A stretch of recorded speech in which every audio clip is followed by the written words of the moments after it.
नमस्कार शेतकरी मित्रांनो, मी निखिल जळमकर इंडस्ट्रीज या युट्यूब चॅनल मध्ये परत एकदा आपलं सहर्ष स्वागत करत आहे. मित्रांनो, बऱ्याचशा शेतकऱ्यांची असा कंप्लेंट होती की त्यांच्याकडे मोठे ट्रॅक्टर आहे व कोळपणी या किंवा फवारणी या कामाकरता फक्त या दोन कामाकरता लहान ट्रॅक्टर घेणे शक्य नाहीये, पॉसिबल नाहीये या सध्याच्या कंडिशन मध्ये.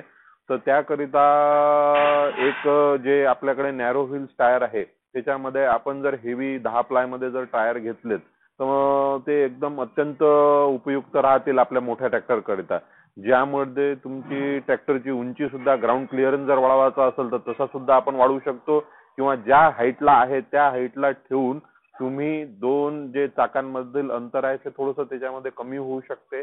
प्लस तुमच्या टायरची साईज 13 इंच 12 इंच किंवा 14 इंच किंवा 16 इंच असते, तर ते काढून तुम्ही 5 इंचीची साईज सुद्धा आपण लावू शकतो, ज्या कारणामुळे 10 ते 11 इंच तुमचा जे विड्थ आहे, जे टायरची विड्थ आहे ते तुम्ही कमी करून तुमच्या दोन्ही पिकांच्या फटीमध्ये आपण ते चालू शकतो. जसं सोयाबीन झालं, कपाशी झालं, चना झालं आहे ना, भुईमुग झालं, इतर कोणत्याही पिकांमध्ये आपण त्याचा वापर अत्यंत उपयुक्त पद्धतीने कोळपणी आणि डवरणीचा करू शकतो.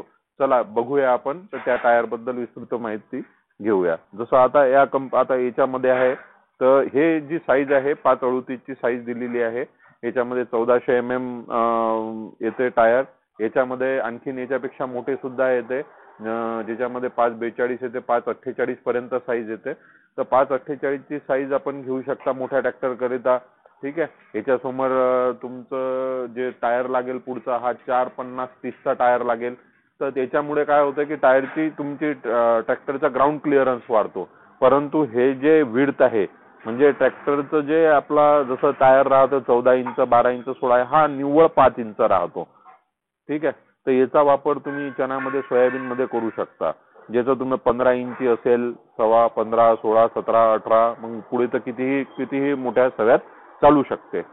तर आपण ह्या टायरची निवड करू शकतो. याच्यामुळे तुमचा जो लहान ट्रॅक्टर घ्यायचा विचार असेल तर तुम्ही त्याच्याऐवजी हे सुद्धा घेऊ शकता. अर्थात हे जमिनी अनुरूप असते.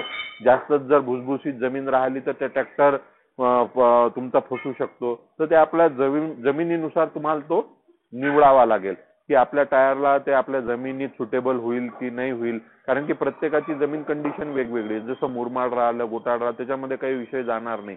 परंतु एकदम फसंची असेल, पानफसंची, पाऊस जास्त जर झाला तर ट्रॅक्टर दबत असेल तर अशा कंडिशनला ते चालणार नाही. ठीक आहे. तर वयानी आल्यावरती कडक शेत, जसं आता पाऊस कमी आहे, वयानी आलेला आहे शेत, तर त्याच्यामध्ये तुम्ही हे टायर लावून तुमची शेतामधली डवरणी फवारणी ह्या गोष्टी आपण करू शकता. तर हे जसे आता तुम्ही बघू शकता हे पूर्ण जे आहे 538 ची साईज आहे. याच्यामध्ये 542 येते, 548 येते. तर त्याच्याच अनुरूप आपण फ्रंटला आपण सुद्धा टायर लावू शकतो. जसं हे 538 ची साईज झाली, याच्यामध्ये हे 450-30 ची साईज आहे जो फ्रंटला लागते, जी फ्रंटला लावतो आपण.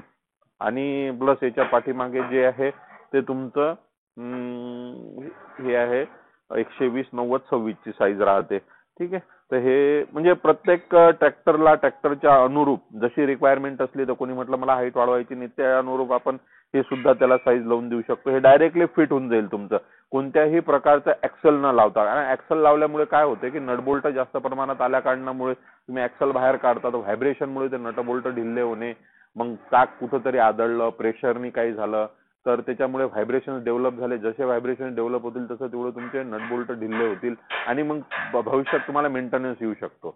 तर त्याच्यासाठी आम्ही डायरेक्ट सुझाव देतो की डायरेक्ट तुम्ही डिस्कला तुमचे टायर फिट जर झाले तर त्याच्या अनुरूप तुम्ही तुमचा सवा टाका, जेणेकरून तेवढा जर तुमचा 2.25 तासांमधील अंतर जर तुम्ही तेवढं ठेवलं तर तुमचं सेंटरमध्ये परफेक्ट टायर चालले पाहिजे, ज्या कारणामुळे तुम्हाला फवारणी, पेरणी, डवरणी सुद्धा त्याच्यामध्ये करता येईल. आणि तुमचा जो अतिरिक्त खर्च होतो, ज्याच्यामध्ये आपण बैलाद्वारे करतो, वेळ जास्त लागते, पैसा भरपूर लागते.